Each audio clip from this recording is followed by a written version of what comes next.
احمد پور شرک کیا ملک سینان حنین انڈور کرکٹ گراؤنڈ کی اوپننگ باقاعدہ افتتاح چند روز بعد احمد پور شرکیہ میں کھیلوں کے فروغ کی جانب ایک اہم پیش رفت سامنے آئی ہے، جہاں ملک سینان حنین انڈور کرکٹ گراؤنڈ کی باقاعدہ اوپننگ کر دی گئی، جبکہ اس کا باضابطہ افتتاح آئندہ چند روز میں کیا جائے گا۔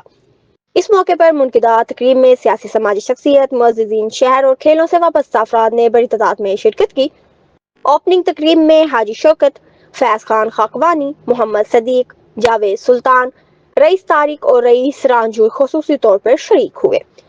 ذرائع کے مطابق اس منصوبے کی تکمیل ایم پی اے غزین خان عباسی، ملک نوید وارن، ملک خالد محمود ایم پی اے اور ایم این اے سمیع گیلانی کے خصوصی تعاون سے ممکن ہوئی۔ تقریب کے دوران عبید اللہ راجپوت نے انڈور کلب کا معائنہ کیا اور اس اقدام کو احمد پور شرکیہ کے نوجوانوں کے لیے ایک مثبت اور خوش آئندہ پیش رفت قرار دیا۔ شہر بھر میں اس جدید انڈور کرکٹ گراؤنڈ کی بھرپور پذیرائی حاصل ہو رہی ہے۔ انتظامیہ کے مطابق فیملیز کے لیے بھی انڈور کلب کی سہولت دستیاب ہوگی، جس سے یہ منصوبہ شہریوں کے لیے صحت مند تفریح اور کھیلوں کی سرگرمیوں کا ایک اہم مکمل پیکیج ثابت ہوگا۔